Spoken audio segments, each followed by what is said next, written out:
this is my just this is mostly from experience for myself. I am an educator. I've been working, I teach at Yeshivat Atid in the middle school, and I've been teaching Limudei Kodesh for many years already. But this is most of this is from my experience as a father than anything else. I have 4 daughters. My oldest is in 9th grade, and my youngest is 5. So and I have 2 more, one in 7th grade and one in 4th. So I have nice age ranges. So this is where I get it from. Setting expectations to me is what's going to be really what's going to set the tone for making sure that everything goes well at your Seder. Now, again, one more disclaimer. Obviously, everything that I say is not Torah Misinai or anything close to it. The whole idea of the Seder is that we know that every kid is different, every family is different. So everything that I say, please, it's about, this is based on my experiences, not anyone else's specifically. So in terms of setting expectations, again, that's really for my family. This has been a great way of making sure that the Seder starts and runs through smoothly. If the kids already know what to expect, what we're going to be doing that year, things work great. Some families might work well spontaneously, but my experience has been that as long as the kids know exactly what's going to happen before it happens, then it makes things go a lot smoother. There's no power struggles or anything like that. So first of all, being practical, know your children, right? Make sure that anything that you're going to plan for the Seder, anything you're going to do the Seder, make sure it's things that you actually can do. It's very easy to get caught up in all the amazing ideas that are out there and having this, remember, there's only a week left till the Seder starting now. You can always do it for next year. Set yourself an alarm for next, I don't know, the next Kislev or Tevet or Shabbat, next Shabbat, to remind you, remind you in your calendar to remind you to start preparing for next year's Seder. But this year's Seder is only a week away, so make sure you're practical. Make sure you know your kids, of course. You know your kids more than anybody else. What kids or grandkids or nieces, nephews, whatever it may be. What's going to work for them and what's not work for them. The entire goal is to do what's best for them. Asher Husham. Now, we're not thinking about what we wish our kids were, right? We're not thinking about the regrets that we have, or for why our kids turn out the way they are. We got to work on, we got to know our children and do what's best for them right now. And for me, that leads into getting your children on board beforehand, really getting buy-in before the Seder to make sure that your kids are ready and prepared to participate. Okay, so number 1, being practical. I will be checking the chat every once in a while. Well, I can see it up here. I'll check the chat just to make sure that if you have any questions, if I'm not clear about something, then feel free to ask it. Okay, so here are some things about being practical. We'll go through this quickly. Make sure that you know your prep time and know your resources. Know how much time you actually have to prepare, and know exactly what you have and what you need if you're trying to do any fun things at the Seder. As most people will tell you when it comes to Judaism, tafastim rubelot tafasta. If you try to grab too much, you're not going to get enough. It's better to do a little bit perfectly or really well than a lot not well. So, stick to the things that you have, stick to the resources that you can have and get in time. You can get help from your kids. It's a great way. It's a great way, A, to get stuff done, and B, that's where you get buy-in from. Also know the limits of your creativity. Like I said, I'm not a very artsy person, so I'm not going to plan things that involve a lot of arts and crafts and things like that. I might buy stuff. My kids might make stuff. That's not what I'm going to do.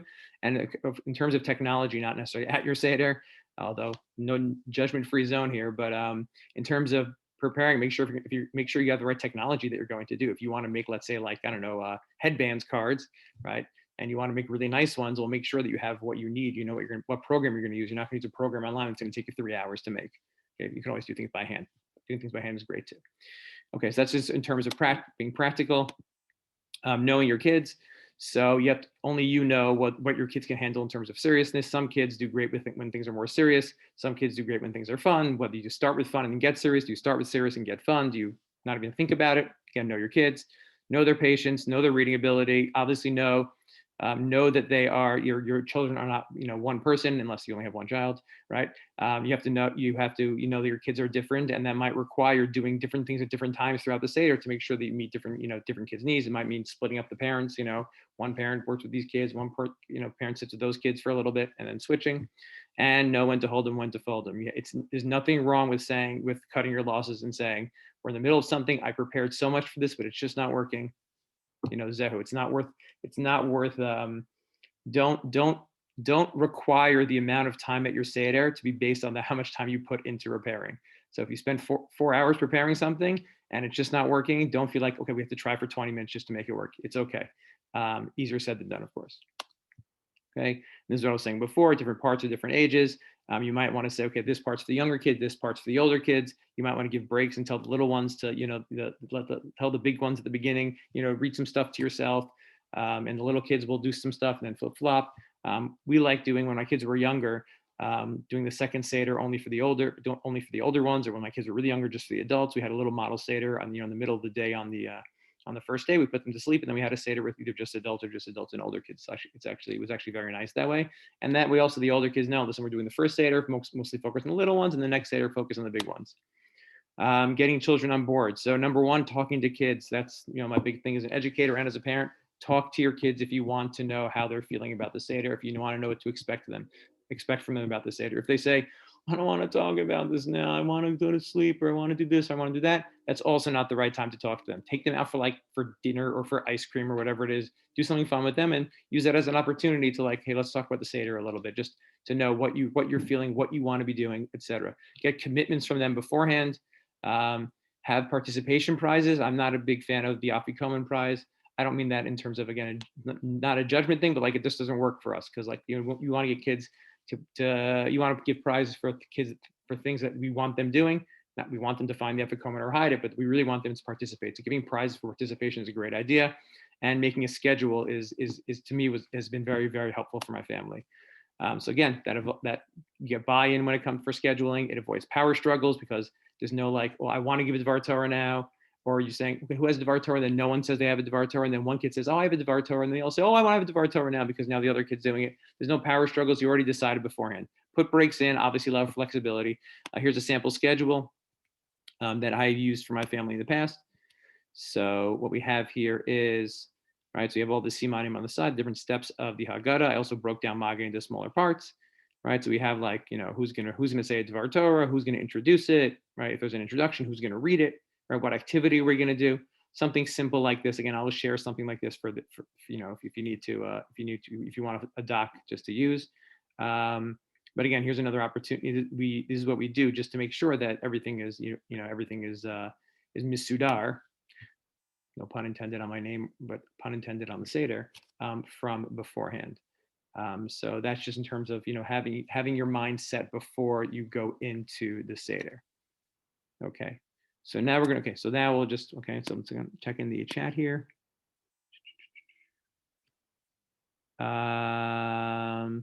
Okay, somebody asked in the chat about what a break would be. The truth is, for us, it's usually been letting the kids take a break, meaning telling a couple of kids, okay, you guys can go play a game. You guys, again, if you have games prepared that are Pesach related, you can say, okay, go play this Pesach game. That we have prepared. You have a Pesach memory game, you've made Pesach headbands, or just go hang out and read a book in the other room. And you can come back in 15 minutes, and not we would keep going because it's usually pretty late. And then, you can come back later. There are only a few really significant parts you have to be at the Seder for. So if they need a break, they need a break. Okay. So now we're going to move on into general tips. Can I just get, again, just a confirmation that people can hear me? Okay, one or two where you can actually unmute and say, I hear you, whatever you'd like. Or in the chat. You. Thank you. All right, let's go for one more. Who wants it? Who wants in? We can hear you. All right. That sounded like the same person. We can hear you. We can hear you. All right. Thank you. That's all I've ever wanted in life, guys. Thank you. Just to be heard. Okay. So, okay. Now we're going to go through a bunch of general tips about the Seder itself. So what we're going to do is I'm not going to go a lot into detail about specific activities, because I'm going to set the resources that I have it pretty spelled out in good detail. A lot of the games, I'll show you some of them, but I'm going to try to spend more time. Spend some time right now on general ideas that anybody can use at any point in the Seder, and the specific activities I'll see how much time we have left at the end. But I'm definitely going to show some. But let's make sure. I want to give you guys tips that you can use, at any point at any time. Also, if you do have a tip for the Seder that works for this, you can send it in the chat. I may or may not share it. Don't take it personally. And then also when I send out, I'll send out a form at the end for you guys to send in, any if you have any questions afterwards, or if you also want to share something else. And then when I share my material, if you send me something else, I'm happy to include your material as well. And of course, with crediting you, or if it's an idea. Okay, number one, food. Have food at the table. Hang on a second. Sorry. Speaking of, right? I'm not poskening here in terms of what you're allowed to eat between the first coast and the second coast, what you're allowed to give your kids, how chinuch works. Ask your local Orthodox rabbi, or don't if you don't want to.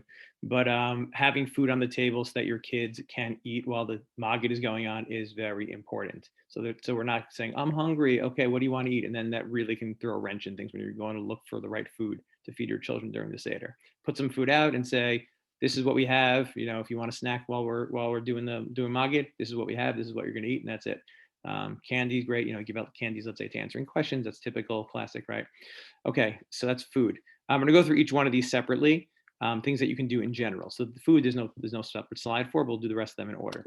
Okay, achievement tokens. So again, you can make little tokens however you want to make them. Again, I'm not the artsy person, so I'm not going to be sharing the actual tokens.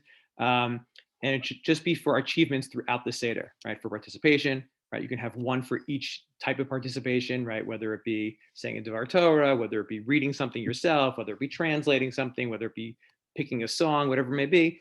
And then if you do that throughout, they get enough tokens and they earn a prize for sitting quietly for some kids, for reading things out loud. You can make challenges. Sometimes you can do bets, which might be a lot of fun. I bet you can't, say the entire mako whilst jumping on one foot. I'll give you three achievement tokens. We have a good time with that kind of stuff. And collective prizes is key. You want to avoid competition, and that way you don't want to make it like if one kid gets it, the other kid doesn't, unless that works for you guys. But it's much better if you guys can have a prize that if everybody gets a certain amount of tokens as a group. That way they're kind of pushing each other to do it, and there's not a lot of jealousy at the table. Okay. That's just, again, general idea about achievement tokens. Okay. Another idea that I like is reenactment improv, which is basically while the Haggadah is being read, well, at any point of the Haggadah, any part of the story, one person at the Seder, probably an adult, would read it in Hebrew or English, or I should really add, say it in your own words, which is probably the best one. Oops, Hebrew, English, or we'll do our own words is probably the most fun. Right? Or your own words. Go back to the presentation. Okay. So meaning, let's say you're at the part of, mitchila avdei avodah zarah hayu avotenu, right? So you can read that in Hebrew, you can read it in English, or you can say it in your own words. That originally our forefathers were idol worshippers, and again, your kids are acting it out as you're saying it. You can kind of throw in things that are funny throughout that discussion. And their form of idol worship was sticking out their tongues and standing on their heads while they worship. But again, I'm not saying you should reenact Avodah Zarah in your house, but you know what I mean. So they have to do funny things while you're doing it. So you have other people. You can have other people, and so you have other people. You can have the kids act it out while you are changing up exactly what you're saying, as long as you're telling the story. And then afterwards, you could do like an American Idol style thing where you tell each kid, I thought you were great when you did this. I thought it was wonderful when you did the way that you really showed that you were in pain when you were in slavery. But when we said, Yad Chazaka and Zroa Netuya. So when we said Yad Chazaka, you stretched out your end. And when you said Zroa Netuya, you made a big muscle. It should have been the opposite. So try to get your translations about the arms right. So there's fun things that you could do. Again, these are things you can use at any point of the Seder. And again, scheduling them in is great, but sometimes it might be, hey, we need to change things up a little bit. If anyone's not on mute, can you please mute? Ruben? There we go. Okay, so that's a very fun thing that you could do as well. Next, bags of randomness, or again, some people I've seen this already on, or I shouldn't say I have. I've been shown. Some people have bought prize wheels. You bought this on Amazon, where you can actually write in different activities that can be done. For that section of Maggid or that section of the Seder, and then you could, based on that, you spin it beforehand. And let's say one of them is pick your own. You have to pick a tune. So the person that spun the wheel, if it lands on tune, they have to pick a tune for the next part of the of Maggid or the Seder, whatever, the Haggadah. And you either the person has to do it themselves, right? Maybe you could do one that says tunes, one that says solo. If they land on solo, they have to do it themselves. It could just be who's supposed to read next. You put their names on it and you spin it. Here's another fun idea is that let's say you spin it and it lands on in character, right? So now you give everybody a biblical character or a historical character or a Disney character, And what you do is you say, we're going to read the next part of the Haggadah, and then you need to react in character, right, as if you're that person. So if I don't know, Abraham Lincoln, you're talking about Avadim Hayinu. I can't believe that was allowed for so many years. If I was there, I would have made sure to free those slaves, and so on and so forth. So you can have them go in character. Again, kind of things you want to prepare beforehand. Have yourself, if you're planning on doing, let's say, this idea, so you have the in character thing on the wheel, and then you have a bag of characters, and everyone's got to pick one, and that's what you're going to do for that part of the Seder. Okay, Avdut Sheik and Cherut Sheik. Again, here the CH is ch, and here the CH is sh. No ch, interesting. Okay, so some people like to have full costume, which is great. Sometimes the person running the Seder likes to dress up like Par or whatever it is. What you can also do is have a slavery outfit and a freedom outfit, and then you could switch based on what's being done. So it can be something simple, like I said, make it easily swapped. So you have a hood and a pair of, let's say, worn mittens for Avdut, right? Or you have a I don't know, you have a construction hat for Avdut that you put that on whenever you're talking about the slavery portions of the Seder. And then put on sunglasses and a visor or like a Hawaiian shirt for the Cherut part. You can easily put it on, put it off. That's also a fun idea. And again, you can do that throughout the Seder. You can do that at different points of the Seder, depending on what the Seder is about. This is something we have a blast with, and I'm going to show you when we go through some activities how this works. We have opinion cards, which basically means, and I'm going to try to make these and send them out to everybody if for anyone who wants. It's basically we have cards, right? Index cards. And each card, we have a couple of sets. There's one set which has each card has one of the simanim of the Seder. We have one that has each member of our family, and we have one that has each of the 4 sons on it. And I think you could probably do with the makot too, whatever it is. And you use those cards to respond to either an opinion question or an actual trivia question, an actual question about what actually happened in reality. And that way, when you ask a question, everybody has the ability to answer. So let's say you say I don't know which makot was the one about which the Mitzrim said Etzba Elokim, it's Hashem's finger. So everyone gets to go through their makot set, right? They finish it. Everyone gets their card. Everyone 1, 2, 3, flip it over, right? We'll see more. We'll see when I come through some activities later. We'll do that as well. And again, if you want to put your family members on the cards too, that's a lot of fun. It usually only works if you guys like teasing each other. Which person in this family is like the Chacham. Which person in this family is most like Makat Makat Arov. And flip it over, and you can have a good time with that as well. And you vote by holding up the cards. Again, that's a way that everybody can participate in every single question. Intro music. This is something we didn't do, but I thought would be fun. If you know who's singing Dvar Torah, right? You can choose your intro song, and before that person gets up there, like in wrestling or when they call out a pitcher to come in from the bullpen in baseball, right? You sing that person's song before they come in. I don't know, something just came to my head. Use it or not. Seder trivia questions, of course. Questions for each part of the Seder. That's pretty typical. Easily differentiated. Make sure that you're making for all different ages. Again, achievement tokens for getting them right. I prefer not to do competitions where they're fighting over, I said it first, no, I said it first, no, that one's, that was easy, that was too easy, not fair. Make it a collective prize. It can be real fun or random. I'll show you one example that I made a couple of years ago when I was at my in-laws in Queens. So for Karpas, I made trivia questions about dips, G&E's Grand in Essex. So I basically, I made this was based on the website like 3 years ago about all the dips in Grand in Essex. And it was just to see if people can guess the answer. So it was fun. It was just a way of, making things a little more fun while we were, starting out the Seder in a fun way, in a goofy way, which, it's having fun through the Seder, which doesn't always have to be educational per se, which I think is an important point as well. And then here's something I really like is ask the adults. Kids write questions before the Seder. I have a list that I'm going to share as well. Parents are given questions time to think about those, like they're thoughtful questions. You have to, reach deep inside your soul in order to answer those questions. And that way, you can also participate in, you can add a maturity to the conversation. They get to ask you a question. I have a list of possibilities, or you can tell your kids beforehand, write a couple of questions that you want to ask us, Pesach related, Jewish related. Giving a couple of examples might help them. And then I think they could do something throughout the Seder. They can ask that question at any time. So they can throw something onto the table. And when they throw that means they're allowed to ask an adult. Each kid can do it once. They can make a funny sound, right? You choose your sound. And when you make you go, and the Seder has to pause, and then you get to ask the adults a question. Again, these are just random ideas that I've thought of over the years, and some I've used, some I haven't even used yet. So take it or leave it, but take it. Okay. So that's through that's general tips of ideas, general tips. I will, if anybody wants to ask any questions right now, you can put it through the chat, or feel free to just you can unmute and ask. I'm hoping that it won't be 4 people asking at once. If you have 0 questions, that's fine too. I'm just going to drink a little water. Now you guys can just watch me drink.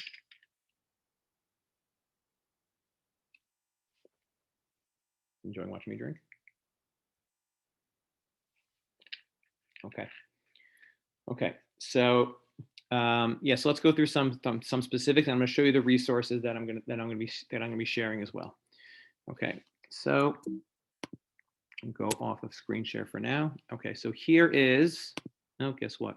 I did not have it prepared to be open. Okay, hang on one second. I'm going to stop my share, and I'm going to. Okay, I am recording right now. I don't see anybody's faces being recorded, just so you know. So you're cool where you are. If you don't want to be recorded for posterity, then don't put on your camera.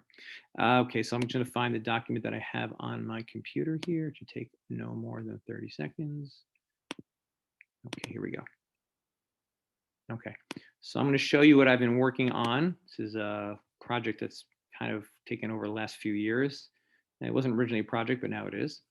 And I'm in the middle of putting this together. I'm going to share this, whatever completed version I have over the next couple of days. I'll email it out.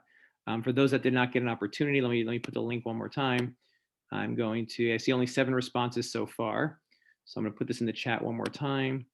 I'm going to. I'm putting a link in the chat right now for you to sign up, send me your email so that I can send you materials. So I'm going on the chat now. I am posting it. It's going to go to everybody. Okay, and there goes a link. You should be able to click on that link or copy it and paste it.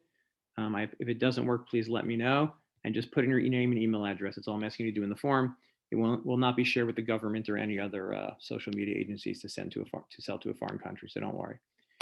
All right, so let me share my screen, and I'm going to show you guys some materials I've been working on that have more specific activities. Oh, no, I got 12 responses. That was fast. Okay, here we go. Okay, so again, I am not a graphic designer, and I'm using, this is done on my Pages, right there, Pages, which comes with my Mac, so it's not necessarily, I'm not working with Canva here, anything professional. Anyway, so that's my one, excuse of how this stuff looks. I know it looks good or not, but not great, but that's good enough for now. If anyone out there is a graphic designer, wants to collaborate on putting a project like this together with me, I'm not being facetious. I really want to put like a full Haggadah together with ideas and stuff. So let's take it away. So we start off with our simanim. Those are them. Them are those. I personally separate motzi and matzah because those technically are 2 separate parts. Plus, it makes a nice 5x3 as opposed to 7x2 if you have 14. Okay, so here's a couple of games that I have here.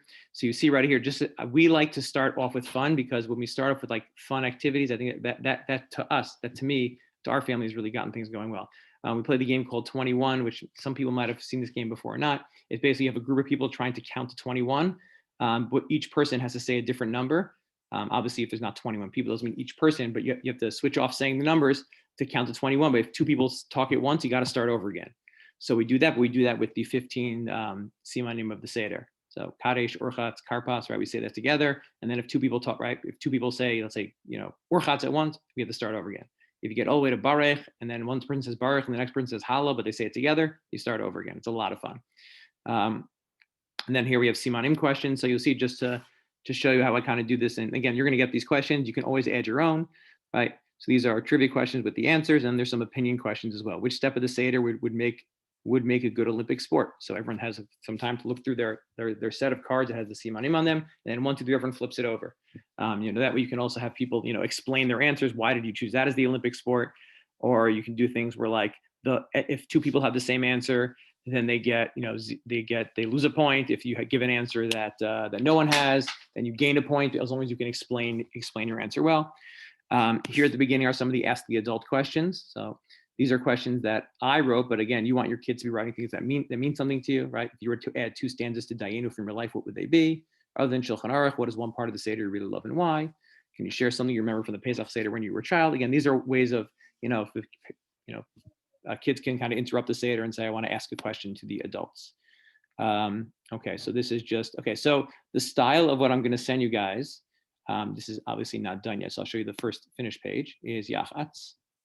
Okay, So this is something that I worked on for school a couple of years ago, and it's my own property there though. And that is, so it basically, I go through the Seder through this, and it's basically explaining the goal here is Maza, what exactly are we doing and why is it here? No Divrei Torah specifically, it just explains each step of the Seder and why it's there.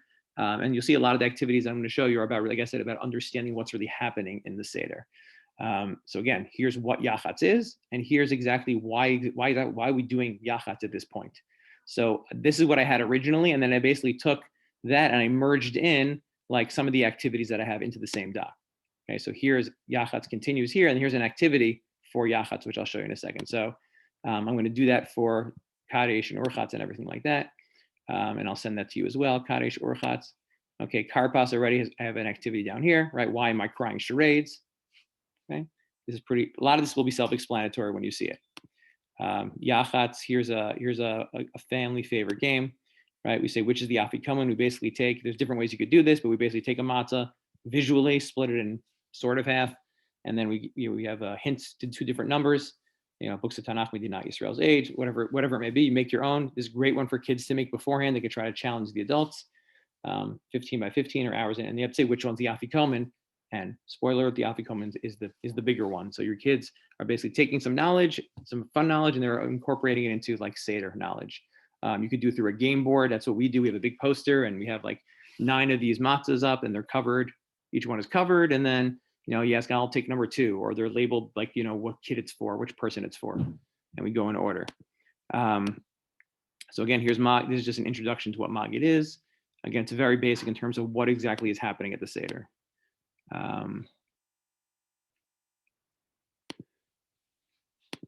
Okay. Halach Ma'anya. Okay, so we'll just keep going through it. Here's Halach Ma'anya again, exactly just an explanation, and then this is actually a story about Halach Ma'anya, and I look at Halach Ma'anya through the lens of the same matzah that was in Mitzrayim is the same matzah that we use when leaving Mitzrayim. Right, it's lechem oni, which means poor man's bread, but it also means a lechem that you respond to. You respond, thank you to Hashem, based on the matzah. So it has both avdut and cherut in the matzah itself. So there's a story here about how someone's strength could become their weaknesses, and Hashem was with us, in good times and in bad times, and the afikomen is being shared for later. So this is just a story. This is a story about that kind of reflects that idea. And then at the end here, there's a conversation about how your strengths can become your weaknesses, and then a discussion here about how could we see how the slavery in Egypt actually have turned into strength for us. So what did we learn as slaves that might have become strength, right? You can feel empathy towards oppressed people, et cetera, et cetera. So it's this is all going to be baked into what I sent you, no pun intended. Manish Tana. Let's see what else we have here. So I also have a couple of these, which I think is also could be fun if you have kids that are a little more advanced in their understanding of the Haggadah, and are creative in terms of they like writing songs or poems. So I have these poems that introduce some of the parts of the Seder, like 2 or 3 parts. So here's a poem that introduces Avadem Hayinu, right? And it's simple rhyming, so it's a fun way to do it where the adult reading it or someone else reads it, one of your kids reads it and like pauses, with the Manish Shana, the children want to know badly why some things at the Seder make us act, and then pause and see if someone can guess the rhyme. That's a lot of fun we do as well. Again, here's another activity. I'll try to fix it up a little bit so it's clear that it's an activity. But again, I'm not the graphic designer in the family. Not that I have one in the family. Again, Maaseh Rabbi Eliezer. Here's an introduction where there's a dialogue back and forth between 2 rabbis, Rabbi Chacham and Rabbi Pesach. Rabbi Chacham asked, why do we have to read the Seder every year if we know it all? Rabbi Pesach explains. Again, it's also in rhyme. And then you read Maaseh Rabbi Eliezer, so it gives you an idea of why we're doing Maaseh Rabbi Eliezer. And then afterwards, there is Rabbi Chacham says something as a response afterwards, and then there's a discussion about it as well. Let's see here. We have Maaseh Rabbi Eliezer. I don't think I have anything for that yet. And then just to point out something along the top, what I'm going to so I have Magid broken up into 2 parts. There's the introduction to the story, and there's the story itself. Because you might notice when you go through the Haggadah, actually a lot of the Haggadah itself is not actually the story of us leaving Mitzrayim, but it's all the introduction. It's the Arbabanim, right? Different ways in which you're supposed to tell the story of the Haggadah. The fact that Maaseh Rabbi Eliezer, the rabbis who stayed up late all night talking about it. So it's not telling us the story; it's telling us how to read the story, right? Manish Tana. What's with all these actions that we're doing? Oh, it's because of the story that we have. So there's a lot of introduction first as well. You get to the 4 sons, and again, there's an activity here, which is, well, after all the 4 sons. Again, each one has a maza, what is this, and why is it here? And then here, here's a poem, which is, I made the rejected 4 sons. And again, you read it, and then it's a guessing game, which also rhymes at the end. We have, again, the 4 sons questions. You can have a card set. Each person gets a, one card that's Chacham, one Rasha, one Tam, one Sheinu Adei Lashal. You can ask which of the 4 sons makes the best president, and then everyone can look through theirs. And then they can decide which one it is, 30 seconds, everyone flips it over or less. And of course, you can do which one in your family is also, and then again, that could be fun depending on, depending on your family. And then here, okay, again, another intro to Mitchila Ovidei Avodah Zarah Hayu Avotenu. Although I need to fix the top there. Okay, and this is the last thing I want to show about a specific idea, I believe, before I'll just open up for anyone who has any questions. And that is the following. So the part of the Seder which tells the actual story, when you look in the Haggadah itself, so it's done in a very meticulous and detailed, and it could be very tedious for children and for adults. So it goes through like a few psukim that discuss Mitzrayim, and instead of actually telling a story, it gives an explanation of each individual word and what it teaches us, and it's not always very easy to appreciate that. So that being the case, I'm sorry if I'm giving anyone a headache from all my scrolling here. So here's the part with the actual Sipur Yitzim Mitzrayim. So I changed the color over here. This is the actual story, right? We start with Aramio Vedovi. And this part, again, very detailed. I tried to give a little, at least, colorfully, show how each part of the pasuk is being explained separately by the Haggadah. And you don't have to, I would not advise using this as the Haggadah itself, because A, I don't have the whole text, and B, I copied and pasted my own translation. So I'm not, there's no hechsher on this. I might have made mistakes. And yeah, this part of the story, I try to color code it, whatever it is, but it's really hard to get into in terms of really understanding. This is the part where we start reading really fast, or most families start reading really fast, or really, really, really fast, or skipping the words. So what I did was, and I'll add more activities in when I send it all out, is that I do something with my kids called a timeline shuffle. Basically, I take an activity, which again, I will share this with you. It is all of Jewish history. Do I have it here? I'll just search here. Oops.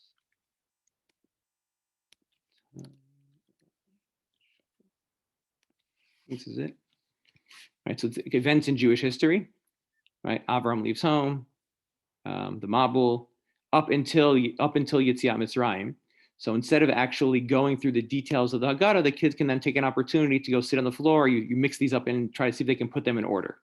I have one that's easier, and I have one that this is the easier version. This is just stories, and I have one that's just psukim. My other one, again, I'll send this to you also. Oh, wrong email. Timeline shuffle here, psukim. So I have one that's a little bit harder for more advanced students / for adults, if you like. And these are actually psukim. You have to I cut these out.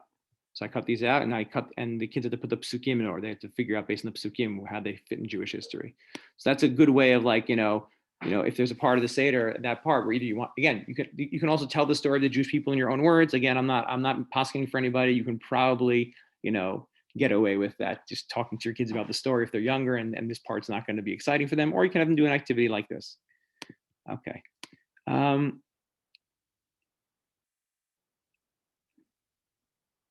right, so I have an idea for that, Keith, but I don't have it put together yet. But it's also okay to not engage kids. That's also part of it. I think it's okay to say, listen, this part of the Seder, my kids aren't going to get it. Let's just read it, and let's have them do something else during that time.